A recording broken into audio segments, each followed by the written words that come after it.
கர்த்தருடைய நாமத்துக்கு மகிமையுண்டாவதாக. கர்த்தர் நல்லவர். இந்த நாளில கூட மீண்டுமாக ஆண்டவர் ஒரு வாரத்தை நமக்கு கூட்டி கொடுத்து அதுவும் இந்த ஆலயத்திலே வந்து இருக்கும்படியாக செய்தார் என்று சொன்னால் ஆண்டவருடைய சுத்த கிருபைதான். ஆண்டவருக்கு நன்றி செலுத்துவோம்.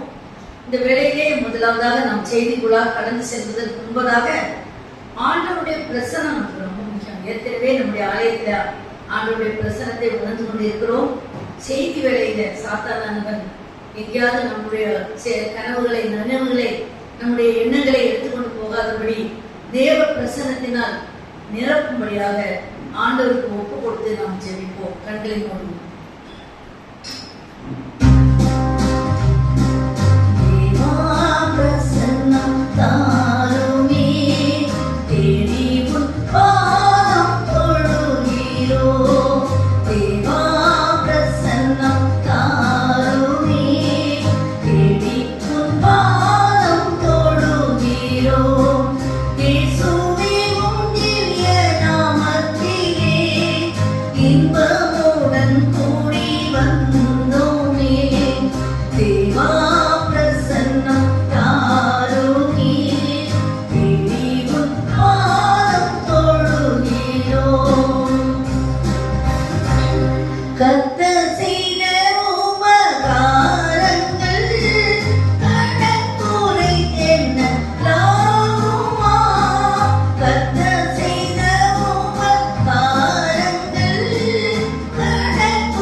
சுவாமி மோசே அன்றைக்கு சொன்னான், உம்முடைய பிரசனம் எங்களுக்கு முன்னே செல்லாவிட்டால் நாங்கள் அழிந்து போவோம் என்று, நாங்கள் போக முடியாது என்று கெஞ்சினானே. ஆண்டவரே, உம்முடைய பிரசனம் எங்களுக்கு வேண்டும். இந்த காலை வேளையிலே உம்முடைய பிரசனத்தை எங்கள் ஒவ்வொருவருக்கும் நீர் தாரும்.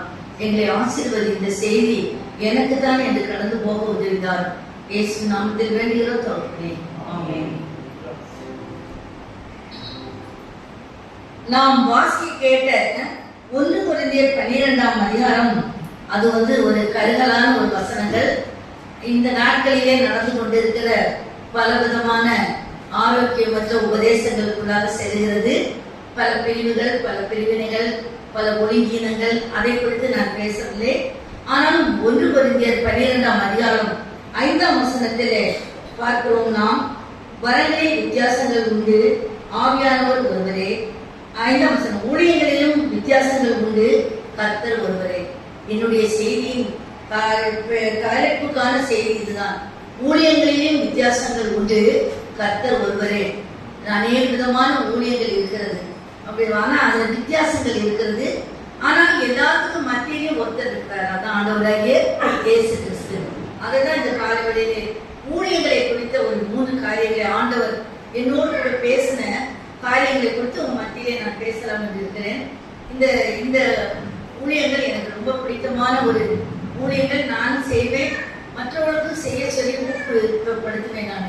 அதனால இந்த நாளிலும் கூட உங்களுக்கு இந்த தேவ செய்தியை சொல்லலாம் என்று தேவனால் ஏவப்பட்டு உங்களுக்கு சொல்லுகிறேன். தேவனால் பயன்படுத்தப்பட்ட சிறியவர்கள். இந்த நாட்களிலே என்ன பெரியவர்களை சொல்லாம சிறியவர்களை சொல்றோம்னு நினைக்கிறோம். சிறியவங்க தான் ரொம்ப முக்கியம். இல்லை கட்சியில கூட சிறியவங்களை சொன்னாங்க ஆட்சியில் வந்துடலாங்கிறாங்க. சின்ன பிள்ளைங்க எங்க வீட்டுல வேலை செய்யறவங்க சொல்லுது. சின்ன பிள்ளை சொல்லிச்சான், அம்மா எனக்கு சத்தியம் பண்ணுமா, இவருக்குதான் ஓட்டு போடுவேன் அப்படிதான் நினைச்சான். அப்படியெல்லாம் நடக்குது.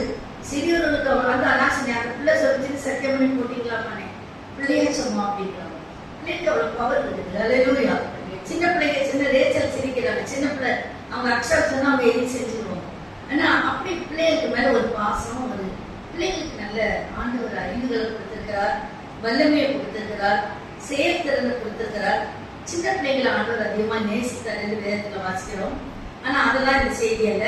இன்னைக்கு தேவனால் பயன்படுத்தப்பட்ட சிறியவர்கள் 3 காரியங்களை குறித்து நாம் பார்க்க போகிறோம். 3 காரியங்களை குறித்து பார்க்க போகிறோம். அருமையானவர்களே, இந்த நாளிலே நான் சொன்னேன் பலவிதமான பிரிவினைகள், பலவிதமான காரியங்கள்லாம் இருக்குது. ஆனா எல்லாம் மைண்ட் செட்டப் தான். நம்ம என்ன நினைக்கிறோம்? எனக்கு நேற்றுக்கு வந்தாங்க ஒரு அம்மா, நேற்றுக்கு இல்லை 2 நாளைக்கு முன்னாடி. நான் சொன்னேன் பக்கத்துல தானே இருக்கிறீங்க, இங்க வரலாமே அப்படின்னா அவங்க நிறைய காரியம் சொன்னாங்க. அங்க அப்படி இருக்கு, இப்படி இருக்கு. ஆனா அவங்கள்ட்ட ஒண்ணுமே இல்லை. ஒன்னும் லாய்க்கு இல்லாத ஒரு அம்மா, சாட்சி இல்லாத அம்மா, கோபப்படுறாரு. ஆனா அவங்க சொன்ன காரியங்கள்லாம் அவங்க. நான் சொன்னேன் அப்படியா, சரி உங்களுக்கு அது பிடிச்சுன்னா அப்படி போங்க அப்படின்னு. அப்போ நான் இது ஒரு கதை அடிக்கடி நான் சொல்லுவேன். ஒரு மெடிக்கல் ஷாப்பு எதிர்க்க ஒரு காஃபி ஷாப், 2 இருக்குது. அப்ப மெடிக்கல் ஷாப்ல இருக்கிறவனுக்கு தலைவலி வந்துச்சு. அவன் என்ன நினைக்கிறான், மெடிக்கல் ஷாப்ல தலைவலி வந்தா உடனே என்ன சொல்லுவோம், ஒரு டோலா போடலாம், ஒரு ஏதாவது ஒரு மாத்திரையை போடலாம். அவன் அங்க இருக்கிற சின்ன பெற்றே கொஞ்ச நேரம் இரு, எதுக்க போய் ஒரு காஃபி சாப்பிடுவாரு, இந்த தலைவலி சரியாயிடும்னு சொல்லிட்டு அவன் போயிட்டான். அங்க அந்த மெடிக்கல் ஷாப்ல இருக்கிற காஃபி ஷாப்ல இருக்கிறவனுக்கு தலைவலி. அவன் என்ன சொல்றான், அண்ணாச்சி கொஞ்சம் பாத்துக்கங்க, ரொம்ப தலைவலிக்குது, எதுக்க மெடிக்கல் ஷாப்ல போய் ஒரு டேப்லெட் போட்டு வரேன்னு சொன்னான். வந்தான், அவனுக்கு சரியா போச்சு, இவனுக்கு சரியா போச்சு. இதுல இருந்து என்ன தெரியும், காஃபி தலைவலியை குணப்படுத்துச்சா இல்ல டோலா மெடிசன் குணப்படுத்துச்சா? மைண்ட் செட் தான் நமக்கு. அது மாதிரி சர்ச்சை எல்லாத்துலயும் ஆண்டவர் இருக்கிறாரு, ஆண்டவர் சொல்றாரு, இயேசுவதான் சொல்றோம், போய் சொல்லக்கூடாதுங்கிறோம், உண்மை சொல்லக்கூடாதுங்கிறோம், உண்மைதான் சொல்லணுங்கிறோம், நல்லதுதான் சொல்லி தரோம். மைண்ட் செட்டப் தான். நமக்கு பிடிச்சதுன்னா அதுக்கு பிடிக்கும். அதனால நீங்க பரவாயில்ல, நல்ல கல்வாரியில ஒரு மைண்ட் செட்டப்போட சின்ன கொஞ்சம் பேராக வந்து தெரியும். கர்த்தருக்கு ஸ்தோத்திரம். இங்க தேவனால் பயன்படுத்தப்பட்ட சிறியவர்கள் என்று முதலாவது நான் தெரிந்து கொண்ட பாத்திரம் சொல்லுங்கன்னா, உறவை காப்பாற்றியவர், உறவை காப்பாற்றிய சிறியவர். அது யாருன்னு சொன்னா, உறவை காப்பாற்றிய ஒரு சிறியவள் அந்த தலைப்புல வரும்போது மிரியாம். மிரியாம பின்னால நான் சொல்லும்போது நேற்று தெரிஞ்சது கூட யாரும் சொன்னாங்க, மிரியாம் நாங்கெல்லாம் பேசிட்டு இருக்கும்போது மிரியாம பத்தி பேசிட்டு எனக்கு பிடிக்கல. ஏன், மிரியாம் மோசேக்கு மேல விரோதமா செஞ்சுட்டா, அவளுக்கு குஷ்டம் அது வேற காப்பி. ஆனா சின்ன பிள்ளையா இருக்கும்போது, சின்னவன் சொல்லும்போது எனக்கு தெரிஞ்சு 18 வயசுதான் பெரியவங்க, அப்புறம் 17 வயசு வரை சிறுவர்கள் தான். 17 வயசுக்குள்ள ஏதாவது ஒரு தப்பு பண்ணா சிறுவர் பள்ளியில சிறுவர் சீர்திருத்தத்துலதான் கவர்மெண்ட் செய்தது, தண்டனை கொடுத்தாங்க. அப்ப அவ ஒருவேளை ஆரோனுக்கும் அக்கா மிரியாம், ஆரோன், 3வது மோசே பிறந்தாங்க. அப்ப இப்ப ஒரு பெரிய அக்கா தான், ஒருவேளை 12 வயசா இருக்கலாம், 10 வயசா இருக்கலாம். வயது அதுல போடக்கூடாது. நானும் தேடி பார்த்தேன், சரித்திர பிறகுல தெரியல எனக்கு அந்த வயசு. மோசே பொருளை டீப்பா கூட எங்கேயும் போயிருந்தா தெரிஞ்சிருக்கும். அப்போ நான் கண்டுபிடிக்க முடியல. ஆனா மொத்தத்துல அவ ஒரு கொஞ்சம் சின்ன பொண்ணு தான். அப்போ அங்க ஒரு சட்டம் உங்களுக்கு தெரியும். அது அந்த சட்டம் யோசேப்பு ஆரோன், மோசே, மிரியாம், இவங்க மிரியாம் மோசே பிறந்திருக்கிறாங்க. மோசே பிறந்த சமயம் தான் யாத்திராகமும் 1ஆம் அதிகாரத்துல இதெல்லாம் வருது. குறித்து வைத்தவர்கள் யாத்திராவும் 1:8 மோசேயா யோசேப்பை அறியாத ஒரு ராஜா வர்றாரு. அதாவது எகிப்துக்கு போனாங்க. அந்த மோசே ஆபிரகாமின் குடும்பம் யாக்கோபின் குடும்பம் போச்சு. அவங்க 70 பேர் கற்ப பிறப்புகள் அங்க இருந்தாங்க, சித்தி பிள்ளைங்க, மாமா, தாத்தா அப்படின்னு சொல்லிட்டு. அப்போ 70 அவங்க குடும்பம் கற்ப பிறப்புகள், மாமா அப்படி போய் 6 லட்சம் புருஷர்கள் இருந்தாங்க. ஆனா யோசேப்பு இருக்கிறது வரைக்கும் ரொம்ப சிறப்பா இருந்தாங்க. திடீர்னு யோசேப்பு இறந்துட்டான். அவனை அறியாத ஒரு ராஜா உங்களுக்கு அது தெரியும், ரொம்ப குடும்பப்படுத்தினாங்க. அப்படியெல்லாம் நம்மள இல்ல, வைக்கல கொடுக்காமலே செங்கல் செய்யுவாங்க. ரொம்ப அதெல்லாம் பண்ணாலும் கூட அவங்க பழகி எழுதினாங்க. ஒண்ணு தெரிஞ்சுக்காங்க, ஆண்டோடைய பிள்ளைகளை கொடுக்க முடியாது. இப்ப கூட ஆண்டோடைய பிள்ளைகளை ஒரு சார்லாம் பெய்யுறாங்க பாஸ்டையா, ரொம்ப நெருக்கமான இடம் தான். எல்லா இடத்துலயும் சுவிசேஷம் சொல்ல முடியல. அங்க நீங்க சொல்றீங்க இந்தியா முதல் நாடுன்னு சொல்லிட்டு பாஸ்டர் சொல்றாரு. அவர் போயிருக்கிற கிராமத்துல 65 குடும்பங்கள் இருக்குன்னா ஒரு தண்ணி கிடையாது, தண்ணி வசதி கிடையாது, பள்ளத்தாக்குல இருக்கிறாங்களாம். அந்த மக்கள் எங்கேயோ போய் குளத்துல கொண்டு வராங்க. இத எந்த மத்திய அரசாங்கத்துல சொல்றது? இத நம்ம போய் சொன்னா நீ சுவிசேஷம் அறிவிக்க போனாங்கன்னு தெரிஞ்சிச்சுன்னு எழுதி சொல்லுவோம். அந்த மக்கள் எங்கேயோ போய் நாடு சும்மா செய்தேங்கிறாங்க. கரண்ட் கிடையாது, தண்ணி கிடையாது, வசதிகள் கிடையாது, இன்னும் அப்படியே கஷ்டப்படுறாங்க. அது மாதிரி நான் இதை எதுக்கு சொல்ல வந்தேன்னு சொன்னா, அது மாதிரி அந்த நாட்களில யோசேப்பு இறந்து போன உடனே வந்த ராஜா ரொம்ப கஷ்டப்படுத்தினாங்க, கொடுமைப்படுத்தினாங்க. அப்போ பார்த்தா பெரிய பிள்ளைங்க பிறகுது, எல்லாம் ஆண் பிள்ளைகள் நிறைய பிறகுது. ஆண் பிள்ளைகள் பிறந்தா யுத்தத்துக்கு வருவாங்க, சண்டை போடுவாங்க. ஆகவே இவங்களெல்லாம் கொண்டு வரணும்னு சொல்லி உங்களுக்கு அந்த கருத்தை மருத்துவச்சிகிட்ட கூட சொன்னாங்க. மருத்துவச்சிகளும் அதுக்கு உதவி செய்துட்டாங்க, கொல்லல. அப்படி அப்படி காப்பாத்தினாங்க. உடனே அந்த ராஜா ஒரு சட்டம் போட்டார். மூணு மாதம் தான், 3 மாதத்துக்கு மேல எந்த பிள்ளையார் இருந்தா நைல் நதியில போட்டுடணும். பிள்ளைங்க பிறந்த உடனே நைல் நதியில போடணும். 3 மாதம் இல்ல, பிறந்த உடனே போட்டுடணும் அப்படின்னு சொன்னாங்க. கடுமையான ஒரு சட்டம். அந்த வீட்டுல ஒரு ஆம்பளை பிள்ளை சத்தம் கேட்கக்கூடாது. ஆம்பளை பிள்ளை பிறந்தாங்கன்னு சொன்னாங்கன்னா கொன்றுவாங்க. அப்போ அந்த தேவி கோத்திரத்தை சேர்ந்த ஒரு குடும்பத்துல ஒரு குழந்தை பிறந்தது. இந்த மோசேயுடைய பெற்றோருக்கு 3வது பையனா பிறந்தான். குழந்தை ரொம்ப அழகா இருந்ததான். ஆண்டவருடைய ஊழியத்துல நான் எங்க மாதிரி இல்லை. உண்மையிலே அந்த காலத்துல ஆண்டவர் ஊழியத்துக்கு தெரிஞ்செடுக்கும் போது ரொம்ப அழகா இருப்பாங்களாம். நான் சிரிப்பேன், போப் ஆண்டவரை தெரிஞ்செடுப்பாங்களாம். நான் கேட்டேன், ஒரு ஆப்பிரிக்கா ஏன் இப்படி பாசியாட்டுப்படும்? போப் வந்து அழகா தான் இருக்கணும், மூக்கு கூட நேரம் கொஞ்சம் ஒரு மாதிரி எல்லாம் இருக்கக்கூடாதான். அது ஒருத்தர் சொன்னார், ரொம்ப பெர்ஃபெக்டா இருக்கிறவங்கள தான் இருப்பாங்களாம். இப்போ ஆண்டவர் அப்படிலாம் இல்லை. அவர் மூணு பொருள்னே எல்லாரையும் தெரிஞ்செடுத்து எல்லாரையும் செய்ய வைக்கிறார். ஆனா மோசே ரொம்ப அழகா பிறந்தாங்க, ரொம்ப அழகா இருந்தாங்க. அந்த நாட்கள் இஸ்ரவேலர்களே அழகுதான். நான் வந்து ஒரு தடவை அபுதாபியில மட்டும் ஒரு இஸ்ரவேல் ஆரம்பிக்கிறேன். உண்மையிலே ரொம்ப அழகு. அவங்க உயரமும் நிறமும் அவங்க ஒரு இஸ்ரவேலனும் யூதனும் ரொம்ப நேர்த்தியா இருந்தாங்க. அப்போ அந்த காலத்துல மோசையின் குடும்பம் எப்படி இருக்கு பாருங்க, ரொம்ப அழகா நேர்த்தியா பிறந்ததான். இந்த அம்மாவுக்கு அவனுக்கு கொல்ல மனசு இல்லை. 1 மாசம் ஒழிச்சு வச்சாங்க, 2 மாசம் ஒழிச்சு வச்சாங்க, 3 மாசத்துக்கு மேல பிள்ளைய ஒழிச்சு வைக்க முடியுமா? சின்ன பிள்ளையாவது ஒழிச்சு வச்சிருக்கேன். கத்தும், ஓடும், ஊந்து போகும், வெளியே போகும், பக்கத்துல உள்ளவங்க பார்ப்பாங்க. என்ன செய்யணும் ஒன்றும் தெரியல. ஆனா அவங்க ஒரு ஐடியா செய்து, நாணல் பெட்டியை செய்து, எந்த நைல் நதியில செத்து போகணும்னு போக விட்டாங்களோ அந்த நைல் நதியிலே என்ன பண்ணாங்க, கொண்டு போய் ஒரு நாணல் பெட்டி வச்சு, உங்களுக்கு அந்த கதை தெரியும், விட்டுட்டு வந்துட்டு. ஆனா அவளுக்கு மனசெல்லாம், அவன் ஆண்டவன் அதிகமா நம்பினவ மோசனுடைய அம்மா. அப்போ இந்த மிரியாம ஆண்டவர் பயன்படுத்தல. மிரியாம சொல்றா, நீ இதை கொண்டு போய் நான் விட்டுறேன், நீ கொஞ்சம் அந்த ரொம்ப ஓரமா விட்டுருக்கிறா, அதுக்கு என்ன நடக்குதுன்னு பார்த்து காப்பாற்ற முடியுமான்னு என்ன சொன்னாலும் தெரியல. ஆனா அந்த மிரியாம் சேர்த்துட்டா, போமா அங்க என்னை பார்த்தா என்னை கொண்டுடுவாங்க, எங்கேயும் பிடிச்சிட்டு போயிடுவாங்க, நைல் நதியில போட்டுட்டு நீ எதுக்கு நின்னு கேட்பாங்க. அப்படியெல்லாம் கேட்கல. அந்த தம்பி மேல பாசத்துல அந்த குழந்தையோட அழகை பார்த்து அந்த குழந்தைய காப்பாற்றணுங்கிற ஒரு எண்ணத்துக்காக, அந்த உறவை எப்படியாவது நம்ம காப்பாற்றணுங்கிறதுக்காக போய் நின்றுட்டு நைல் நதியிலே தான் ஓரமா நின்றுட்டே இருந்தா. அந்த பெட்டி அப்படியே போயிட்டே இருக்கும்போது உங்களுக்கு தெரியும், அந்த குமாரத்துக்கு வருகிறா பார்வனுடைய அதை பார்த்து எடுக்கிறா. எடுத்த உடனே பாருங்க, அவ்வளவு ஒரு ஸ்மார்ட்டா அந்த அவ காப்பாற்றுறது மட்டும் இல்ல, அவ அவ்வளவு செயல்பட்டா. உடனே வேகமா போய் என்ன அவங்க பேசுறாங்க, இது எப்ரேய பிள்ளைதான், எப்ரேயருக்கு பிறந்ததுதான் கொள்றதுக்காக நைல் நதியில போட்டிருக்காங்க. ஆனா இது ரொம்ப அழகா இருக்கு, எனக்கும் குழந்தை இல்லை, நான் எடுத்து வளர்த்துக்கிறேன் அப்படிங்கிறாங்க. சொன்ன உடனே இந்த பிள்ளை சொல்லுது. அப்ப அவங்க பேசிக்கிறாங்க, இது 3 மாசம் இருக்குது, இதுக்கு இப்ப எல்லாம் தாய்ப்பால் தேவையில்லை, பிறந்ததுல இருந்தே என்ன குட்டிப்பால் கொடுக்குறான். ஆனா அந்த நாட்கள்ல தாய்ப்பால் தான் கொடுப்பாங்க. வயசு 3 வயசு வரைக்கும், 5 வயசு வரைக்கும் கூட கொடுப்பாங்க.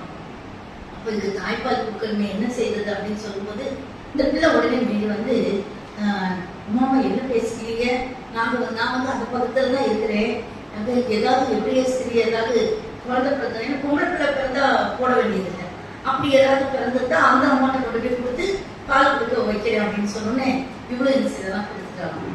அப்படியாக அந்த குழந்தைய என்ன செய்தால், அவ வந்து ஒழிச்சு வச்சார். 2:7 பார்க்கிறோம், பால் கொடுக்க அழைத்து வந்தால். அப்போ மோசைய வளர்க்கறதுக்கு மிரியாம் காப்பாற்றினது மாற்றம் இல்லை, அவ உதவி செய்தாள். என்னங்களே, நாம் கூட நம்முடைய வாழ்க்கையில நம்ம வந்து நம்மளால அந்த உதவியில செய்யணும். உறவை காப்பாற்றின சிறியவள் என்று பார்க்கிறோம். அப்போ அவ பாருங்க, பார்த்து அவ சின்ன செயல் தான். இன்னைக்கு நான் சொல்றதுதான் சின்ன சின்ன செயல்கள் தான். நாம் தேவனுக்காக நாம் ஏதாவது ஒரு சின்ன செயலை செய்தா அதுல பெரிய விஷயம் இருக்குது. இந்த மோசையை காப்பாற்றினா பார்க்க, மோசையை வளர்ந்து அவன் கதை நமக்கு சொல்ல தேவை. தேவ தரிசனத்தை பெற்றான், முழு செடிக்கிட்ட தேவ அழைப்பை பெற்றான், தேவனுடைய இஸ்ரவேல் ஜனங்களை விடுவிக்கும்படியாக தலைவனாக மாறினான், அற்புதங்களை செய்தான். அவன் வந்து 10 கற்பனைகளை பெற்றுக் கொண்டான். எல்லாருக்கும் மேலாக தேவனால் அடக்கம் பண்ணப்பட்டான். தேவனே அவனை அடக்கம் பண்ணான், அவனுக்கு மரணமே இல்லை. மறைச்சிருக்கிறான். ஆனா தேவனே எங்க மறைச்சான், எப்படி மறைச்சான் தேவனே அவனை அவ்வளவு ஒரு சிறப்பான செங்கடலை கடக்க செய்தவன், கண்மலையை பிழக்க செய்தவன், பலவிதமான காரியங்களை செய்த மோசையை போல ஒரு பெரிய ஊழியக்காரன். ஆண்டவருக்கு அடுத்தபடியாக நியாயப்பிரமாணத்துல இயேசுவை புதிய ஏற்பாட்டை சொல்ற மாதிரி நியாயப்பிரமாணத்துல மோசையை தான் சொல்லுவாங்க. மோசை ஒரு பெரிய தலைவனாக மாறுனதுக்கு ஒரு காரியம் உறவை காப்பாற்றின இந்த சின்ன மிரியாம் தான். நாம் கூட நம்முடைய வாழ்க்கையில ஆண்டவருக்குள்ளாக வரணுங்கிறதுக்காக உறவுகளை காப்பாற்றணும். உறவுகள்கிட்ட சண்டை போடக்கூடாது, உறவுகள்கிட்ட கோச்சிட்டு இருக்கக்கூடாது. எனக்கு நான் செத்தாலும் முடிக்க மாட்டேன்னு இருக்கக்கூடாது, உறவே வேண்டாம்னு இருக்கக்கூடாது. பொல்லாதவங்க தான் இருப்பாங்க. எல்லாரும் நல்லவங்களா நீங்க நினைக்கிற மாதிரி இருக்க முடியாது, நானும் நல்லவங்களா இருக்க முடியாது. அதுக்காக உறவே வேண்டாம்னு சொல்ல முடியாது. ஆனா எல்லாத்தையும் நம்ம பழகணும், அவங்களை காப்பாற்றணும். காப்பாற்றினா அவங்களை கூட ஆண்டவர் ஏதோ ஒரு நோக்கம் வச்சிருப்பாரு, ஏதோ ஒரு திட்டம் வச்சிருப்பாரு. ஆகவே நம்ம உறவுகளை காப்பாற்றணும். முக்கியமா நம்முடைய பிள்ளைகளை அவ மோசையை காப்பாற்றினா சகோதரனை, நாம் கூட நம்முடைய சகோதரனை, நம்முடைய பிள்ளைகளை, நம்முடைய குடும்பத்துல நம்ம காப்பாற்றணும். ஆண்டவருக்குள்ளாக கொண்டு வருவதற்கு நம்மளால் அந்த தியாகங்களை நம்ம செய்யணும். இதுதான் முதலாவதாக தேவ தரிசனம் பெற்ற ஒரு காரியங்களை கொடுத்து பார்க்கிறோம். ஆகவே நாம் உறவுகளை காப்பாற்றுகிற மக்களாக இருக்கணும். இந்த உறவை மிரியாம் பாதுகாத்தால், காப்பாற்றினால், செயல்பட்டால் அதெல்லாம் கஷ்டம் தான். நம்ம படிக்கும்போது ஈஸியா இருக்குது. ஒரு பொல்லாத நானே கிட்ட போய் நின்று தைரியமா சொல்லி, அது மட்டும் இல்ல அந்த மோசையை வளர்த்து அவகிட்ட வளர்ந்தனால்தான் அவன் எப்படியே சரியா இருந்தபடினா தான் ஆண்டவர் குறித்து யெகோவாவை குறித்து அதிகமாக சொல்லி கொடுத்து விக்கிரக வணக்கத்துல இருந்து விலக்கி பார்த்து மோசையை நல்ல மோல்ட் பண்ணி உருவாக்கி அனுப்ப காரணமாக இருந்தது. நீங்க நம்முடைய கூட வாழ்க்கையில கூட நம்மளால உறவுகளை நம்ம காப்பாற்றணும். உறவுகளை பிரிக்க கூடாது, உறவுகளை செதுக்க கூடாது. நம்ம எப்படி இருந்தாலும் சரி, நம்ம எப்படியாவது ஆண்டவருக்குள்ள கொண்டு வருவதற்கு நம்ம செயல்பட வேண்டும். இரண்டாவதாக நம்ம பார்க்கும்போது ஒரு காரியத்தை பார்க்கிறோம். உன்னதே அறிந்த சிறியவள் என்ற தலைப்புல நம்ம பார்க்கிறோம். இங்கே உங்களுக்கு எல்லாருக்கும் தெரிஞ்சதுதான் 2 ராஜாக்கள் 5ஆம் அதிகாரம் 3ஆம் வசனத்தை யாராவது எடுத்தவர்கள் வாசிக்கலாம். 2 ராஜாக்கள் 5:3. அவள் தன் நாச்சியாரை பார்த்து என் ஆண்டவன் சமாரியாவில் இருக்கிற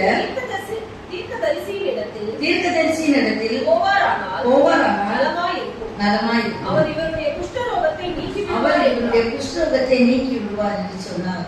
அல்லேலூயா. ஒரு வேலைக்காரின்னு அவ சாதாரண வேலைக்காரி இல்ல. ஒரு அப்பப்போ சண்டை வரும். இப்பெல்லாம் சண்டை வந்தா நம்ம எல்லாம் பிடிச்சிட்டு போறது இல்லை. அவங்க ஒரு ஆணவ விரதத்துல தான் வடிக்கிறாங்க. ஆனா அந்த நாட்கள்ல சண்டை வந்தா அவங்க எல்லாம் பிடிச்சிட்டு போயிருப்பாங்க. பாபிலோன்ல ராஜா இஸ்ரவேல பிடிச்சிட்டு போகும்போது தானியேல், சாத்ராக், மேஷாக் எல்லாம் படிச்ச நல்ல IAS IPS எல்லாம் படிச்ச வாலிபர்களை எல்லாம் கூட்டிட்டு போயிட்டாங்க. இப்பதான் அவங்க வச்சிருந்தாங்க. அது மாதிரி இந்த இடத்துல சீரியர்களுக்கும் இஸ்ரவேலர்களுக்கும் சண்டை நடக்கும் போது இஸ்ரவேலர்கள் தோசு போயிட்டாங்க. சீரியர்கள் என்ன பண்ணாங்க, சின்ன பிள்ளைகளை, சிறியவர்களை, பெரியவர்களை எல்லாத்தையும் கூட்டிட்டு வந்துட்டாங்க. கூட்டிட்டு வந்து ஒவ்வொருத்தரையும் அடிமைகளாக. இந்த பிள்ளைய பாவம் எவ்வளவு அழகா வளர்ந்து பொண்ணுதான். ஆனா அவளை இந்த நாகமான் என்கிற படைத்தளபதி, அவன் சீரியாவில் ஒரு பெரிய படைத்தளபதி, அவன் வீட்டுல பணிவிட செய்யறது, அந்த அம்மாவுக்கு பணிவிட செய்யறாங்கன்னு சொல்றாங்க. ஒருவேளை அவங்க வீட்டுக்கு பாத்திரம் அப்படிலாம் போடல, நாச்சியாருக்கு பணிவிட செய்தா. ஒருவேளை அவ என்னென்ன செய்து கொடுத்துட்டு இருந்தாங்களோ தெரியல, என்ன பிடிச்சிருப்பாங்க, அதை பண்ணுவாங்க, இதை பண்ணுவாங்க. நாச்சியாருக்கு ஃபுல்லா பணிவிட செய்த ஒரு பெண்ணா இருக்குது. அப்போ அந்த நாகமானுக்கு குஷ்டம் இருக்குது. இவங்க பேசிக்கிறாங்க. ரொம்ப நெருக்கமா இருந்ததானே தெரியும். இந்த பொண்ணு நாச்சியாரு அந்த நாகமானுடைய மனைவியை பத்தி நல்லா அறிந்த பெண். அதனால அவகிட்ட எல்லாம் கவனிச்சுட்டே இருக்கிறான். அப்ப அவ சொல்லிட்டு ஐயாவுக்கு குஷ்டம் இருக்குது அப்படி இப்படி ஏதோ பேசியிருப்பாங்க. அப்ப இந்த பெண்ணு உடனே சொல்லுது, அம்மா நான் ஒரு காரியம் சொல்றேன், இப்படி எலிசா எங்க ஒரு தீர்க்கதரிசி இருக்காரு, அவருக்கு ஐயாவை அனுப்பி வச்சாங்கன்னா குணப்படுத்துவாங்க. அது மட்டும் இல்ல, எவ்வளவு காரியம் சொல்லியிருப்பாங்க. அவர்கிட்ட எப்படிப்பட்ட பிள்ளையா இருக்கும், சின்ன பிள்ளையா இருந்தாலும், சின்ன பிள்ளைனா 5 வயசு இருக்காது, 12 வயசு கூட 15 வயசு கூட இருக்கலாம். அவ சிறியவள் தான், மனம் மைனர் தான். ஆனா அவளுக்கு தெரிஞ்சிருக்குது இயேசுடைய அந்த தேவனுடைய வல்லமை தெரிஞ்சிருக்கு, யெகோவாவுடைய வல்லமை தெரிஞ்சிருக்குது. அந்த காலத்துல தீர்க்கதரிசியோட வல்லமை தெரிஞ்சது. அப்பெல்லாம் இயேசு கிடையாது, தீர்க்கதரிசிகள் தான் அற்புதம் செய்வாங்க. தீர்க்கதரிசிகள் மூலமா தான் வார்த்தைகள் வெளிப்படும். அப்போ இவ அந்த தைரியமா சொல்ற, ஒரு வார்த்தை தான் சொன்னான்னு போட்டுட்டு, நான் ஜெபம் பண்றேன், நான் அதை பண்றேன், இல்ல இல்ல இப்படி பண்ணுங்க, என்ன புஸ்தகம் ஒன்றும் சொல்ல. அம்மா அந்த எலிசா தீர்க்கதரிசிக்கு ஐயாவை அனுப்பி வைங்கன்னு சொன்னார். அதன் பிறகு அந்த கதை உங்களுக்கு தெரியும் என்ன நடந்ததுன்னு. போனாரு, கொடுத்தாரு. அப்போ அதுல நடந்தது என்ன? 2 ராஜாக்கள் 5ஆம் அதிகாரம் 15ஆம் வசனத்தை யாராவது எடுத்தவர்கள் வாசிக்கலாம். அப்பொழுது தன் கூட்டத்தோடெல்லாம் தேவனுடைய மனுஷனுக்கு திரும்பி வந்து அவனுக்கு முன்பாக நின்று இதோ இஸ்ரவேலில் இருக்கிற தேவனை தவிர பூமியெங்கும் வேற தேவன் இல்லை என்பதை இந்த தேவனை தவிர பூமியெங்கும் வேற தேவன் இல்லை என்று அறிக்கையிட்டான். அல்லேலூயா. அவர் சொன்ன ஒரு வார்த்தை, ஒரு சுவிசேஷம் ஒரு பெரிய ஒரு அதிகாரிக்கு அற்புதத்தை செய்ததுல அறிக்கை செய்யும்படியான ஒரு காரியங்கள் உண்டு. அருமையானவர்களே, சுவிசேஷ பணியை ஒரு சாலதான் போய் செய்யணும்னு நினைக்கிறாங்க. எனக்கு ரொம்ப பிடிச்சது இந்த பணி தான். நான் இதை ரொம்ப செய்வேன். ஆட்டோவில் ஏறினாலும் சொல்லுவேன், எங்க ஆகாஷ் சொல்லுவான், ஆரம்பிச்சிட்டீங்களாட்ட அப்படின்பா. சும்மா இருக்கு எல்லாம் எப்ப பாரு ஸ்டாலினையும் விஜயும் அதையும் இதையும் அந்த நடி இந்த நடியும் பேசிட்டு வரீங்க, இது நல்லது சொன்னா என்ன அப்படின்னு. ஏன்னு சொன்னா எனக்கு ஆண்டவர் அப்படி ஏறுவார். வாங்க நீங்க அந்த சின்ன சுவிசேஷம் சொல்லுங்க. இந்த சபை எவ்வளவு சின்னமா இருக்கு. நீங்க உங்களோட பழகுற, உங்களோட வருகிற சொந்தக்காரர் பக்கத்துல அக்கா ஒரே ஒரு நாள் வந்துருக்காங்க பிரதர், ஒரு தடவை வந்து பாரு. அங்க வந்து நீங்க ஒண்ணே சொல்ல வேண்டாம், அவங்களுக்கு உன் கடமை வந்து அனுப்பு, வந்து பாரு. அந்த ஒரு காரியத்தை சொல்லு, மிச்சத்தை சர்ச்சு பார்க்கணும், ஆண்டவர் பார்த்துப்பாரு. இப்ப ஒரு காரியம் தான் சொன்னோம். ஆகவே உன்னதரை அறிவிக்கணும். சின்ன பொண்ணு அனுபவிச்சா. ஆனா நம்மளா இருந்தா அங்க இருந்தா நமக்கு என்ன, அவருக்கு குஷ்டமும் வந்திருந்தா என்ன, எது வந்தா என்ன, நம்மளே பாடப்படுத்துறாங்க, நம்மள அடிமையா வச்சிருக்கிறாங்க, நமக்கு எதுக்கு இந்த வேலைன்னு. அப்படி இல்லை. அவன் ஆண்டவரை நம்பினப்புல ஆண்டவரால் இந்த குடும்பத்துல அன்பு கொடுத்தபடினால அதற்கு ஆணித்தரமா போங்கம்மா கட்டாயம் சோகமடைன்னு சொன்னான். சோகமடைச்சு அந்த நாகமான் அவரை வந்து சொல்றாங்க, இந்த தேவன் தான் உலகத்திலே சிறந்த தேவன் அறிக்கையிட்டு, அதன் பிறகு நீங்க பாத்தீங்கன்னா நாகமான் ராஜாவோடு போனா கூட அந்த தேவங்களை வணங்க மாட்டாங்க, கோவிலுக்கெல்லாம் கூட போவான். அப்படியாவது மாறினான்னு சொல்லி பார்க்கிறோம். நமக்கு ஆண்டவர் வாய்ஸ்னால கொடுத்திருக்கிறாரு. எல்லாரும் போய் தெரு பிரசனம் பண்ணுவேன், எல்லாரும் இந்த மேடையில் இருந்து பிரசனம் பண்ணுவேன், நல்லது நான் பண்ணுங்க. ஆண்டவர் அதுக்கு வாய்ப்பு கொடுக்கும்போது செய்யுங்க. அதெல்லாம் வேண்டாம். உனக்கு சமயம் கிடைத்தாலும் கிடைக்காவிட்டாலும் சுவிசேஷத்தை சொல்றேன். என்ன வந்து பார், சமரிய ஸ்திரீ சொல்ற, வந்து பாரு, வந்து பாரு, இயேசுவை பாரு, இயேசுவை கண்டு. இப்படிதான் நீங்க வாங்க, சர்ச்சுக்கு வாங்க. நான் பாஸ்டரையா அடிக்கடி ஒரு நல்ல பிரசங்கம் பண்ணுவார். மிருகங்களே செய்த ஊழியர்கள், மிருகங்களே ஊழியம் செய்துச்சு, நீங்க செய்யறதுக்கு என்னன்னு. மிருகங்கள்ல ஆடு, அது அந்த ஒட்டகம், மீன், இப்படி நிறைய காரியங்கள், திமிங்க எல்லாம் இப்படி நிறைய சொன்னாரு. அப்போ மிருகங்களே ஊழியம் செய்ததுன்னா நீங்க செய்யறதுக்கு என்னன்னு. நம்ம ஊழியம் செய்யணும். எப்படி செய்யணும்? அந்த ரெபேக்கால் ஊழியர் தான் எனக்கு ரொம்ப பிடிக்கும். அதில் ஒட்டகத்துல அழைச்சிட்டு வந்தாங்க. ஒட்டகம் அழைச்சிட்டு வந்துச்சு எஜமான. நம்ம கூட நம்ம பக்கத்துல இருக்கிறவங்க வேலைக்கு செய்யணும். நீங்க என்ன செய்ய, எங்களுக்கே வர முடியல, நாங்களே 1008 பிரச்சனையில இங்க வரோம், இதுல வேற கூட்டிட்டு வரீங்களா அப்படி சொன்னாரு. உடம்பு சரியில்லையா அம்மா, வெள்ளிக்கிழமை உபாசம் நடத்துறதாங்கம்மா, பெண்கள்லாம் சேர்ந்து நீங்க வாங்கம்மா, ஒரு 11:30 ஜெபம் பண்ணுங்க அப்படி சொல்லலாம். இல்ல நீங்க வந்து ஞாயிற்றுக்கிழமை ஒரு 1 hour வாங்கம்மா, 9 மணிக்கு வரலன்னு கூட கொஞ்சம் லேட்டா வந்தா பரவாயில்ல, வந்து அந்த ஆண்டவரை ஏற்றுக்கொள்ளுங்க. யாருக்கு கண்டாங்க, நம்ம சொல்லிடணும் நம்ம கடமை. ஆனா அவங்க வரும்போது ஆண்டவர் பெரிய செய்வார், ஆண்டவர் அவங்களை நினைச்சுப்பார். ஒரு பெரிய பிரசங்கியா இருந்தாரு. நான் அது வந்து சரியாக எனக்கு ஒரு கான்பிடன்ட் இல்லாததுனால அந்த பேரை நான் சொல்லலை. ஆனா உண்மை சம்பவம். அவர் ஒரு இங்கிலாந்து மிஷினரி தான். அவர் ஒரு முறை வந்து ஒரு ஹோட்டலுக்கு போயிருக்காரு சாப்பிடும்போது. ஆனா சாப்பிடும்போது அவர் சாப்பிட்ட டேபிளுக்கு பக்கத்துல ஒருத்தர் ரொம்ப ஒரு மாதிரி, நமக்கு தெரியும் சார் ஒரு மாதிரி இருக்கிறோம் அப்படின்னு சொல்லிட்டு ஒரு மாதிரியா இருக்கிறாரு. ஏன் அப்படின்னு சொல்லும்போது அவனை கேட்டுக்கலாம். இவனுக்கு வந்து தூக்கம் வர வந்துருச்சு. சரி வெள்ளக்காரன் அவன் எனக்கு அப்படி இருக்கும் இருக்கிறான், இவனை வேற கேட்டு என்ன பிரச்சனைன்னு சொல்லிட்டு கேட்காம போய் ரூம்ல போய் சாப்பிட்டு தூங்கிட்டான். ஆண்டவர் உணர்த்திருக்கார், சொல்லல. மறுநாள் காலையில பார்த்தா அந்த ரூம்ல அவன் தூக்கு மாட்டி செத்துட்டான். அவருடைய வாழ்க்கையில செய்த தவறுகிறார். சொல்ல வேண்டிய நேரத்துல நான் சொல்லாம போயிட்டேன். நான் சொல்லியிருந்தேன், அவங்க ஒருவேளை ஆண்டவருக்குள்ள வந்திருப்பேன். ஒரு வார்த்தை தானே சொன்னா என்ன, என்னப்பா என்ன பிரச்சனை நான் கேட்பேன். நான் பார்க்கதான் எப்படி இருக்கேன். நான் வந்து ஒரு கமர்ஷியல் ரைட்ஸ் ஆஃபீஸராக இருந்ததுனால ரூம்ல இருக்கிறனால எனக்கு கொஞ்சம் மரியாதை தருவாங்க. அப்போ என் கிளர்க்கு ஒன்று இருக்கும், அவள் வந்து வெளியே தான் இருப்பாங்க அவங்கெல்லாம். அப்போ இன்னும் பக்கத்து ரூம்ல உள்ள ஒரு கிளர்க்கு நான் வெள்ளிக்கிழமை முதல் நான் 1/2 மணி நேரம் நாங்கள் ஜெபம் பண்ணுவோம். அதை பார்த்து ஒரு 5-6 பேர் வரோம். உங்களுக்கு என் ரூம்லனால அலவுடு. இப்போ என்ன பண்ணுவாங்க தெரியல. அப்போ நாங்கெல்லாம் சத்தம் இல்லாமல் மெதுவாக நான் ஜெபம் பண்ணி அது நிறைய காரியங்கள் நடந்தது. அதை நான் இப்போ சொல்லலை. அதனால அப்போ ஒரு ஒரு ஒரு இதில் வந்துச்சு. நானே கேட்டேன், என்ன நன்மை ஒரு மாதிரியே இருக்கிறேன், என்னதான் சமைக்கிறாங்க, என்ன பிரச்சனை அப்படின்னு.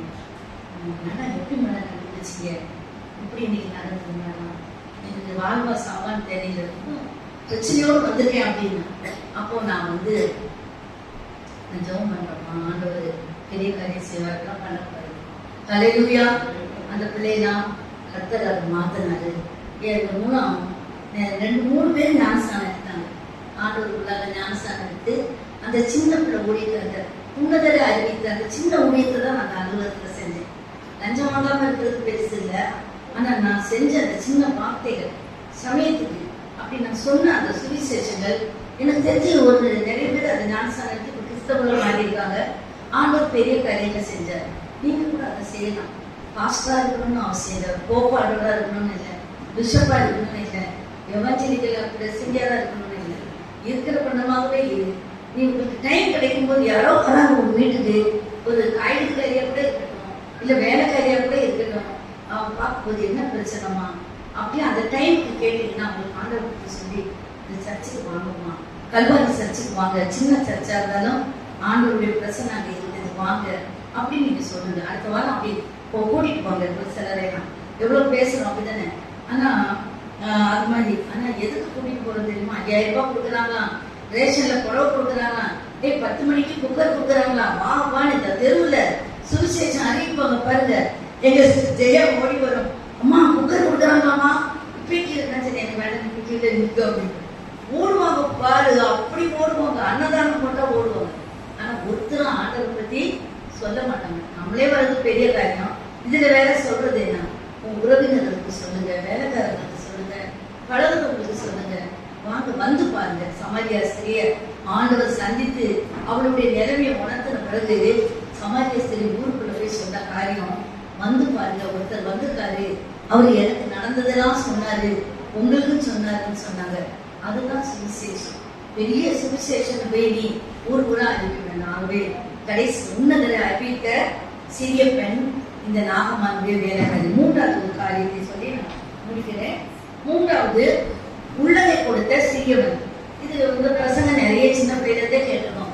5 அப்பம் 2 மீனை 5000 பேருக்கு கொடுத்த ஒரு சின்ன பையன் பேர் போடல, சின்ன பையன் பேர் போடல. ஆனா பாருங்க அதுல வந்து என்ன போட்டுருக்குன்னு சொன்னா, அங்கே அந்திரையா ஆண்டவர் நீங்க வசனத்துல பார்க்கும்போது 6ஆம் அதிகாரம் 5ஆம் வசனத்தை பார்க்கலாம். யோவான் 6ஆம் அதிகாரம் 5ஆம் வசனம். 6ஆம் அதிகாரம் யோவான் 6:5. இயேசு தம்முடைய கண்களை ஏறெடுத்து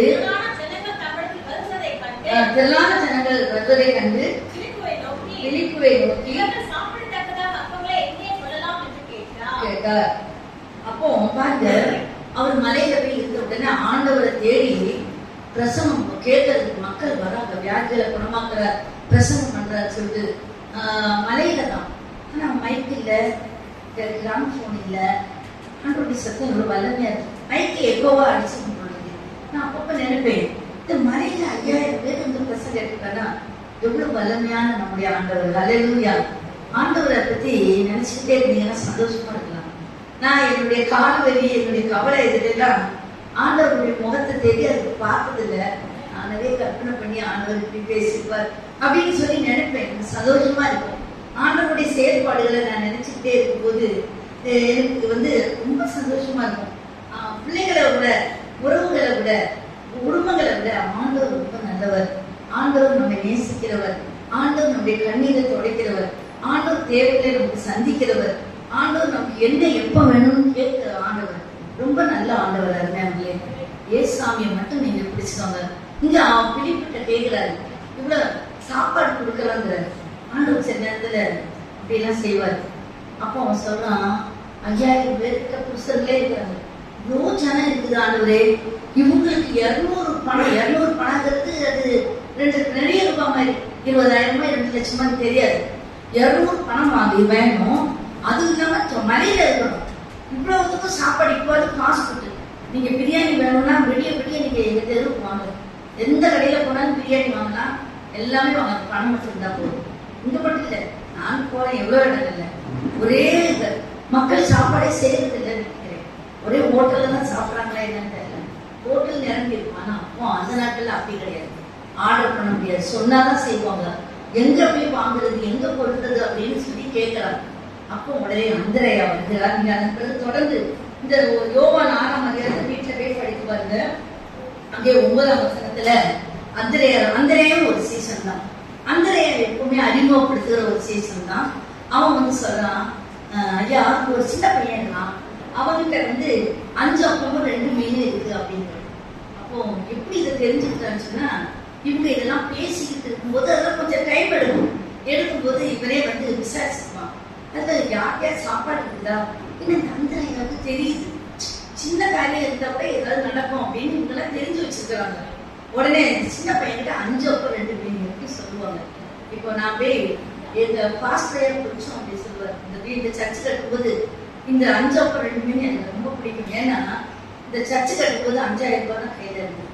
இந்த சர்ச்சு கட்டும்போது 5000 ரூபாய் இருந்தது. இந்த சர்ச்சு கட்டணும். அப்போ சின்ன கொஞ்சம் மக்கள் தான், வெளிநாட்டுக்கு நாங்க யாரும் போல, யாரும் தரல, எப்படி கட்டுறது லோக்கல் அப்படின்ட்டு. அப்ப இந்த வசனத்தை அப்ப கமிட்டியில சிலதான் சொன்னாங்க, ஐயா 5000 வச்சுட்டு எப்படியா கட்டலாம்னு சொல்லிட்டு. ஆனா அந்திரே மாதிரி பாஸ்டர் சொன்னாரு, 5 அப்பம் 2 மீனை ஆண்டவர் பயன்படுத்துறது போல 5000 ரூபாயும் காஸ்டமும் நானும் 2 மீன் மாதிரி நாங்க வச்சு ஜெபம் பண்றோம். இந்த 2 மீனும் இந்த 5 அப்பமும் ஆண்டவர் 5000 பேருக்கு கொடுக்குறாங்க. ஹல்லேலூயா. இப்போ சபைகள் முடிச்சு பார்த்தா லட்சக்கணக்கான ஆத்துமாக்கள் ஆண்டவர் கொடுத்துட்டாங்க. ஹல்லேலூயா. ஆண்டவர் அற்புதங்களை செய்யற ஆண்டவர். ஆனா அதை விசுவாசத்தோடு நம்ம செய்யணும். இந்த 5 அப்பம் 2 மீன் இருக்குன்னு இந்த அந்திரையா அறிமுகப்படுத்தினோம், அது வேற பிரசனம். ஆனா இதுல ஒரு ஹைலைட் என்னன்னு சொன்னா, ஒரு குடும்பத்துல பையனை நல்லா வளர்த்து வச்சிருக்காங்க. அவன் நம்ம வீட்டு பிள்ளைங்க குடிச்செல்லாம் கொடுக்குமா, ஒழிச்சு வச்சுக்கோங்கள. சில பிள்ளைங்க ஸ்கூல்ல கொடுக்கறது ஒரு நல்ல குணம். நான் வந்து என்ன சொல்ல, இது பொண்ணுன்னு சொல்லல, கொடுக்காதன்னு ஒரு தடவை ஏய் நீ சாப்பிடுனேன் மம்மி சொல்லக்கூடாது, கொடுக்கணும் அப்படின்னு கொடுக்க சொல்லுங்க அப்படின்பா. எனக்கு அது ரொம்ப பிடிக்கும், கொடுக்கணும். எங்க அம்மா அதுக்கு உதாரணம் கொடுப்பாங்க, உள்ளதை கொடுத்துருக்கணும். நம்மகிட்ட இருக்கிறத அதுக்காக நம்ம கடன் வாங்கி கொடுக்கணும், நீ சாப்பிடாம பட்டினி கிடந்து கொடுக்கணும்னு சொல்ல. அந்த சின்ன பையனை எவ்வளவு ஒரு மென்டாலிட்டி, எவ்வளவு நல்லா வளர்த்துக்கிறாங்க பாருங்க அந்த சின்ன பையனை. அவன் சின்ன பையன் 5 அப்பம் 2 மீன். அப்போ ஒரு 15 வயசு பையனா தான் இருப்பான், ரொம்ப சின்ன பையனா இருந்தது மாட்டேன். ஏன்னா 5 அப்பம் 5 ரொட்டி சாப்பிட்றாங்க. 5 ரொட்டி, நாங்கெல்லாம் அப்பெல்லாம் 8 ரொட்டி சாப்பிடுவோம். 8 இட்லியெல்லாம் நான் சாப்பிட்டேன். இப்போ 2 இட்லி சாப்பிட முடியும். யாராவது கேட்டா 8 இட்லி சாப்பிடுவீங்களான்னு கேட்டா நாங்கெல்லாம் அப்படிலாம் சாப்பிட்டு தான் வளர்ந்துருக்கோம். ஒரு தட்டு சோறு தான் சாப்பிடுவோம். ஆனா இப்ப சாப்பிட முடியாது. அப்ப 5 ரொட்டி கொடுத்துருக்காங்க. 5 வார்ப்பு ஒரு ரொட்டி, அதெல்லாம் ரொட்டி 2 வறுத்த மீன், பெரிய மீன் வறுத்த மீன். எனக்கு ஃபேவரட்டான சாப்பாடு தான் கொடுத்துருக்குறாங்க. அந்த பையன் அதை சாப்பிட வந்துருக்கான், ஆனா சாப்பிடல. ஆண்டவருடைய செய்தியை கேட்டு கேட்டு சாப்பிடாம இருக்கிறது குழந்தை. அவ்வளவு ஆண்டவர் வசனத்து மேல வாஞ்சியா இருக்கிறான். இப்படி சொல்லும் போது அந்தரையா வந்து கேட்கிறான், கேட்க ஏதாவது இருக்குதா, ஏதாவது கொண்டு வந்திருக்கீங்களா அப்படின்னு கேட்கும்போது இந்த பையன் அதை சொல்றேன். ஆண்டவர் சொன்னா, உங்களுக்கு தெரியும் ஆண்டவர் 5 அப்பம் 2 மீனையும் 5000 பேருக்கு பங்கு வச்சாங்க. ஹல்லேலூயா. அப்போ அந்த பையனுக்கு என்ன பேருனா, உள்ளதை கொடுத்த சிறியவர், இருக்கிறத கொடுத்தாங்க. சர்ச்சில் வந்து உங்களுக்கு கொடுன்னு சொல்றாங்க, உங்க வீட்டை வந்து கொடுக்க சொன்னாங்களா, அனனியா சப்பீராட்ட சொன்ன மாதிரி, இல்ல உங்களுக்கு பேங்க்ல இருக்கிற பணத்தை எல்லாம் கொடுன்னு சொன்னாங்களா, இல்ல நீங்க எதுவுமே சாப்பிடாதீங்க அவ்வளோத்தையும் கொண்டாந்து கொடுத்தாங்கன்னு சொன்னாங்க. உங்களுக்கு இருக்கிற சிறிய தொகையை, சிறிய காணிக்கை, உங்களால இயன்றதை ஆண்டவர் சொல்லுவார், தன்னால இயன்றதை செஞ்சாங்க. நம்மளால இயன்றதை ஆலயத்துக்கு கொடுக்கணும், ஊழியருக்கு கொடுக்கணும். அது ஏன் நம்ம ஏழைகளுக்கு கொடுக்கணும், வேலைக்காரர்களுக்கு கொடுக்கணும், தாராளமா இருக்கணும். நான் கடந்த நாட்கள நீதிமொழியில முடிச்சிட்டேன். 31ஆம் அதிகாரத்துல குணசாலியான ஸ்திரியை பற்றி பார்க்கும்போது, ஐயே பெண்கள் வந்து தாராளமா இருக்கணும், கஞ்சமா இருக்கக்கூடாது, அதுக்காக எல்லாத்தையும் கொடுக்க கூடாது. நம்மளை பத்தி சொல்லணும், வீட்டுல போலாம், இவங்க வீட்டுல வேலை செய்யலாம், ஐயோ இவங்களா கிறிஸ்தவங்க இவங்க வீட்டுல தனி கூட தர மாட்டாங்க. என்ன சொல்லியிருக்காங்க ஒரு அம்மா, சொல்ல வீட்டுல கிறிஸ்தவங்க உள்ளதை கொடுக்கறத சொல்றோம். ஒரு வீட்டுல நான் தான் உங்க வீட்டுக்கு ஒரு அம்மாவை அனுப்பி வச்சேன் வேலைக்கு, ரொம்ப நல்லவங்க. ஆனா அவங்க அழுதுட்டு வந்துட்டாங்க, ஏமா ரொம்ப நல்ல சமையல் பண்ணுவாங்க, ஏமாண்ணா நான் வந்து சமைக்கும் போது அந்த சிக்கன்ல கொஞ்சம் வாங்கி போட்டு போட்டு டேஸ்ட் பார்த்துருமா அவங்க நான் எடுத்து சாப்பிட்டு வாயிலே அடிச்சுட்டாங்க. அப்போ நான் ரொம்ப வருத்தப்பட்டேன். இதை ஏன் சொல்றேன்னா, நிறைய பேர் பிரசங்கம் கூட பண்ணிடலாம், வாழ்க்கையில நடந்து காட்டணும், வாழ்க்கையில செயல்படணும், உள்ளதை கொடுக்கணும். அதுக்காக உன் வீட்டுல நீ சாப்பாடு சேர்த்து கூட கூட டெய்லி வருவாங்க. நான் அதுவும் பார்த்துருக்கேன். நீ ஒரு நாள் கூட பாவம்னு டெய்லி வந்து சாப்பாடு கேட்பாங்க. அப்படிலாம் மக்கள் இருக்காங்க. ஒரு ஊழியருக்கு சாப்பாடு கொடுத்தா அவர் சனிக்கிழமை தான் எங்க வீட்டுக்கு வருவார், கரெக்டா சாப்பிட்ற டைம்ல. அதுக்காக நான் சொல்றேன், ஆனா உங்களுக்கு ஏங்குற ஏழைகளுக்கு, தேவைகளுக்கு, சபைக்கு, ஆண்டோடைய ஊழியர்களுக்கு ஆண்டவருக்கு கொடுத்தா வந்து கொடுத்தாரு. ஆண்டவர் நாமும் மயமப்பட்டது. 5 அப்பம் 2 மீன் தான் 5000 பேர் சாப்பிட்டாங்க. நீ 5000 பேருக்கு சோறு போட வேண்டாம். இங்க சொல்றாங்க பிபிஎஸ் நடக்கும்போது, இவ்வளவு பிள்ளைங்க வருது, நீங்க ஒரு பிள்ளைக்கு சாப்பாடு கொடுங்க, ஒரு ஆளுக்கு கொடுங்க அப்படிங்கிறாங்க. உங்களால அந்த 200 பிள்ளைக்கு கொடுக்க முடியாது, ஒரு பிள்ளைக்கு எவ்வளவு சாப்பாடு தொகை நான் தரேன் அப்படின்னு சொல்லலாம். அப்படியெல்லாம் நம்ம செய்யணும். இதை கொடுக்கறது எனக்காக சொல்லல, நீங்க ஆசீர்வதிக்கப்படதான் சொல்றேன். இறைக்கிற கிணறு தான் சுரக்கும்பாங்க. ஆகவே நீங்க கொடுத்து பழகணும். சின்ன பையன் உள்ளத ஐயோ இதுல 1 எடுத்து வச்சுக்கலாம், 2 எடுத்து வச்சுக்கலாம் அப்படிலாம் நினைக்கல. அவன் தன்னிட்ட இருந்ததை அப்படியே கொடுத்துக்கலாம். அதன் பிறகு அவன் எவ்வளவு மூட்டை அழைத்து போயிருப்பான், அவனும் சாப்பிட்டுருப்பான், நீந்ததை வீட்டுக்கு எடுத்துட்டு போயிருப்பான். நிறைய பேருக்கு அதனால நம்மளும் கூட இந்த நாளிலே ஆண்டவர் இன்னைக்கு சொல்லுகிற காரியம் சொன்னா, சிறியவங்களே செய்யறாங்கன்னு சொன்னா நம்ம வந்து செய்யணும். மிரியாம போல பெற்றோருக்கும் கீழ்ப்படியும். மிரியாம் அந்த நாள்ல பெற்றோருக்கு கீழ்ப்படிது. அது வேற சப்ஜெக்டா போகுது. பிள்ளைங்க கூட அம்மா அப்பா சொல்லும் போது கீழ்ப்படியும். சின்ன பிள்ளைங்கள்லாம் கூட எனக்கு எல்லாம் தெரியும்னு சொல்லக்கூடாது. பிள்ளைங்களுக்கு அம்மா அப்பா கீழ்ப்படிக்கூடாது. எனக்கு அது பிடிக்கவே பிடிக்காது. இந்த காலத்துல அதுதான் நடக்குது. நாங்கெல்லாம் எங்க அம்மா அப்பாவுக்கு தான் கீழ்ப்படியும்.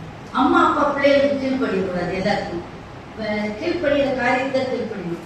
பிள்ளைங்களே எபேசியர் சொல்ற பிள்ளைகளே பெற்றோர் வந்து கீழ்ப்படுகிறது. நீயா கீழ்ப்படுங்க. நான் போக மாட்டேன், ஏமா நைல் நதியில நான் ஏமா போறேன், ராஜா வந்துட்டு என்னை பிடிச்சு போயிட்டு நான் போனா உருவாக்கணும். தலைவனை உருவாக்க உதவி செய்தால்.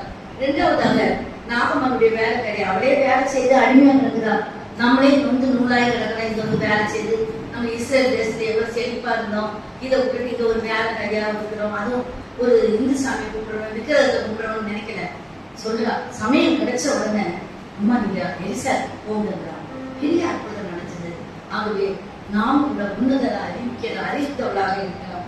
3வதாக அந்த சின்ன பையன் உங்கள்கிட்ட வந்து அள்ளி கொடுக்க சொல்லல. இப்ப சபையில ஒரு 1000 ரூபாய் வேணும்னா 1000 ரூபாய் கொடுன்னு உங்களை சொல்லல, 10 ரூபாய் நீ கொடுங்கலாம். ஒரு இது உங்களால இயன்றத ஒரு சண்டே ஸ்கூலுக்கு, ஒரு பிபிஎஸ்க்கு, ஒரு சபைக்கு, ஒரு மெல்ல அடிக்கிறதுக்கு, ஒரு கிறிஸ்துமஸ், இப்படி நம்மளால இயன்றதை கொடுக்கும்போது அற்புதங்களா ஆண்டவர் செய்வாரு. உங்களுக்கும் அது ஆசீர்வாதம். ஆகவே தேவனால் பயன்படுத்தப்பட்ட சிறியவர்களே தேவன் பயன்படுத்தினார்னு சொன்னா, நீங்களும் நானும் ஏமாற்றணும். ஆண்டவர் வந்து உன்னையும் என்னையும் பயன்படுத்த விரும்புகிறார். ஆண்டவர் எத்தனையோ நேரம் உன்னை அழைச்சிட்டாரு, இப்பவும் சொல்லுகிறார். கொடுக்க கொடுக்க கொடுக்க உங்களை ஆண்டவர் ஆசை. உறவை காப்பாற்றியவள், உன்னதரை அறிவித்தவள், உள்ளதை கொடுத்தவள் என்ற 3 தலைப்புகளை நம்ம பார்த்தோம். நாமும் அப்படியாக செயல்படுவோம், கண்களை மூலம் ஆண்டவர் வந்து இந்த நாளில் கூட உங்களை அழைக்கிறார். அவர் எத்தனை நேரமும் உங்களுக்கு சொல்லிட்டார், எத்தனை நேரம் அழைத்தார். ஆனா இன்னைக்கே இங்க வாங்கன்னு சொல்லி ஆண்டவருக்கு ஒப்பு கொடுத்துட்டு இந்த செய்தியை நாம் முடிப்போம். வாங்க.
அதன்படி நடக்கிற மக்களாகவும் மாற்றிட்டார். இயேசுவின் நாமத்தில் வேண்டுகிறோம்.